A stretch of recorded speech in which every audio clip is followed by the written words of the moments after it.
दोस्तों, युद्ध defence class में आपका स्वागत है।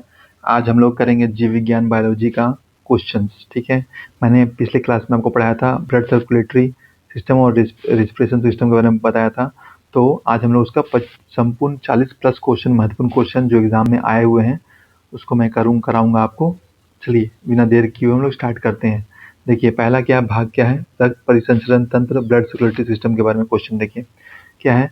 देखिए रक्त परिसंचरण तंत्र, श्वसन तंत्र, blood circulatory and respiratory system परीक्षा में बार बार पूछे जाने वाले प्रश्न है। जो प्रश्न परीक्षा में पूछे हुए वही मैं आपको यहाँ पे क्वेश्चन लाया हूँ। चलिए पहला देखिए, मानव शरीर में किस प्रकार का रक्त परिसंचरण तंत्र पाया जाता है? तो आपको पता है बंद और दोहरा परिसंचरण तंत्र होता है। C number option. देखिए एसएससी 2020 में और एनटीपीसी 2021 में आया हुआ था ये क्वेश्चन। देखिए सेकंड क्वेश्चन देखेंगे, हृदय से शुद्ध रक्त O2 युक्त को पूरे शरीर में ले जाने वाली सबसे बड़ी धमनी कौन सी है? तो ये है अरोटा, सी। ठीक है, चलिए एक बार आपको हम एक डायग्राम बता देते हैं हार्ट का कैसे वर्क करता है। ठीक है, ये देखिए 4 चेम्बर है। ठीक है, राइट आरटीएम हो गया, राइट वेंट्रिकल, लेफ्ट आरटीएम और लेफ्ट वेंट्रिकल। अब देखिए ये आपका बॉडी है, ठीक है, और ये आपका लंग्स है। अब देखिए क्या होता है यहाँ पे, ये बॉडी से आपका जो एक नली जाता है, ये कहाँ जाता है? राइट आर्टियम में। इसको हम लोग बोलते हैं वेना कावा।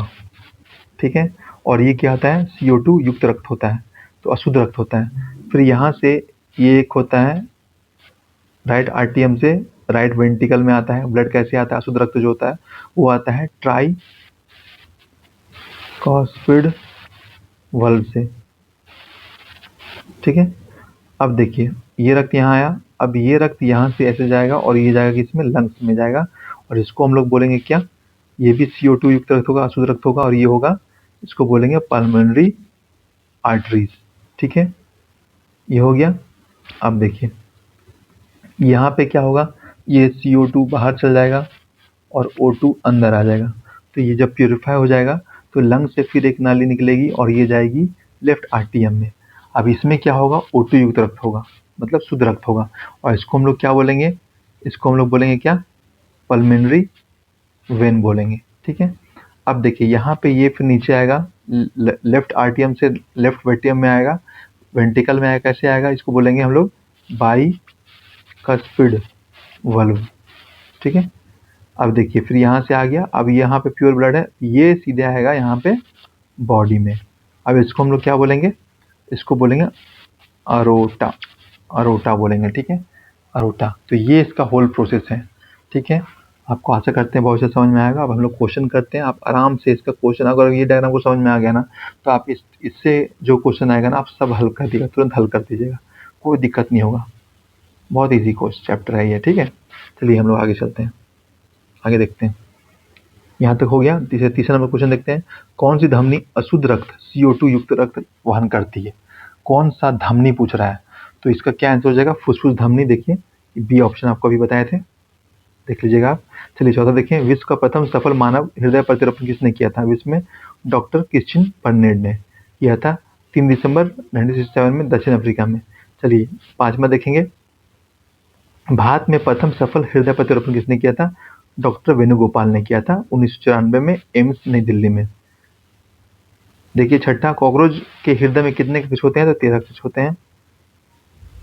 देखिए 7वां नंबर क्वेश्चन, निम्न में से कौन सा सरीसृप 4 कक्षीय हृदय रखता है? तो कौन सा रखता है आपका? सी, मगरमच्छ।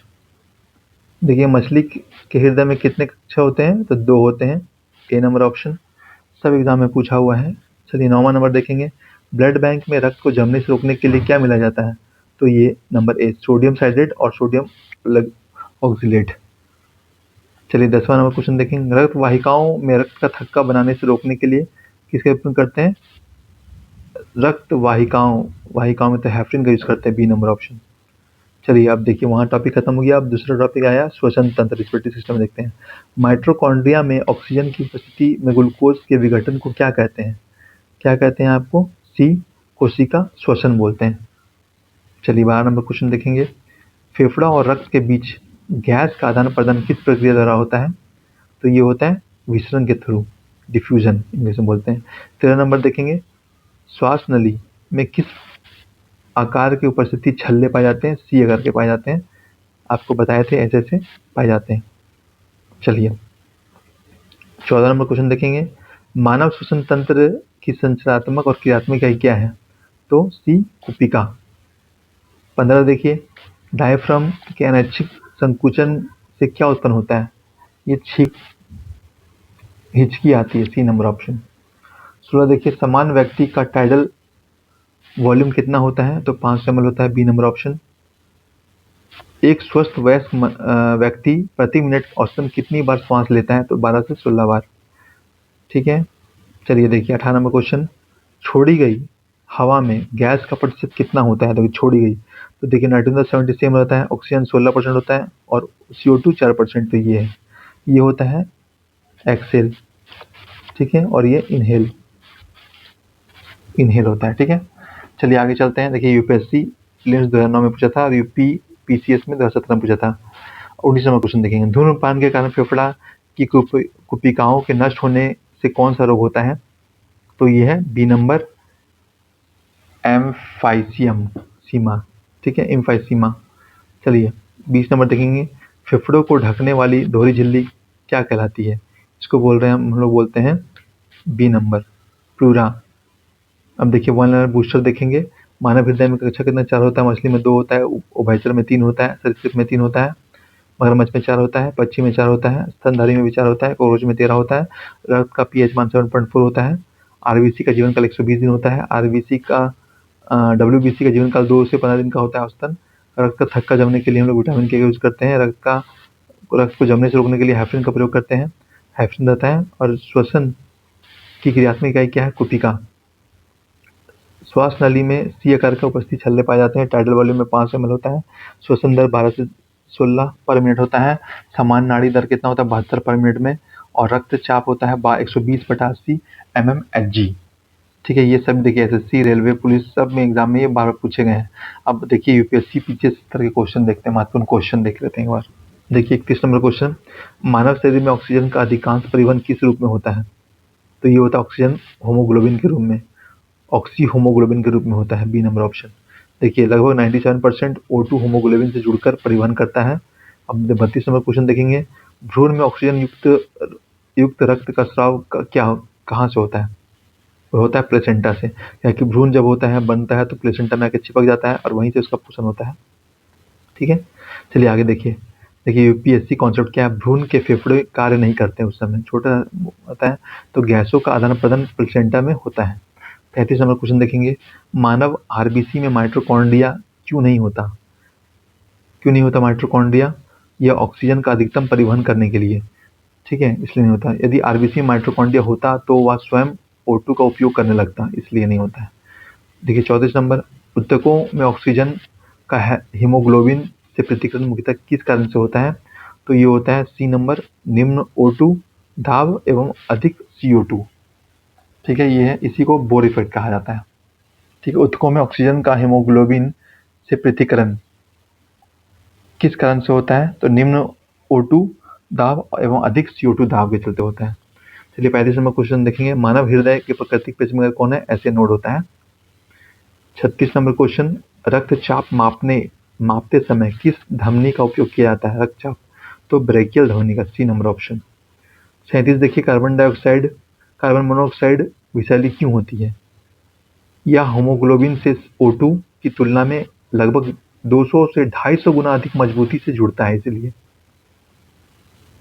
38 देखेंगे, उच्च पर्वतीय क्षेत्र में सांस लेने में कठिनाई का मुख्य कारण क्या है? वायु दाब एवं ऑक्सीजन की आंशिक दाब कम होना, ये बी नंबर, वायु दाब एवं ऑक्सीजन की आंशिक दाब कम होना, इसलिए। चलिए 39 देखेंगे, मनुष्य में दोहरी परिसंचरण डबल सर्कुलेशन का मुख्य लाभ क्या है? आपका सी है, ऑक्सीजन युक्त एवं ऑक्सीजन रहित रक्त का पूर्ण पृथक्करण होता है, इसलिए। 40वां क्वेश्चन, निम्नलिखित में से किस रक्त वाहिका में रक्तचाप सर्वाधिक होता है? निम्नलिखित में से किस रक्त वाहिका में रक्तचाप सर्वाधिक होता है? तो ये कौन सा हो जाएगा? महाधमनी। ठीक है, डी नंबर, महाधमनी। देखिए ऐसे नोड नेचुरल पेसमेकर है, CO2 का 70% परिवहन बाइकार्बोनेट के रूप में, और O2 का 97% ऑक्सी होमोग्लोबिन के रूप में। मगरमच्छ एकमात्र सरीसृप है जिसका हृदय 4 कक्षीय होता है। डबल सर्कुलेशन की खोज विलियम हार्वे ने की थी। तो देखिए ये 40 क्वेश्चन बहुत इंपॉर्टेंट है, हर एग्जाम में पूछे हुए हैं और आगे भी पूछते जाएंगे, इसीलिए एक बार इसको आप आराम से रिवीजन कर लीजिए।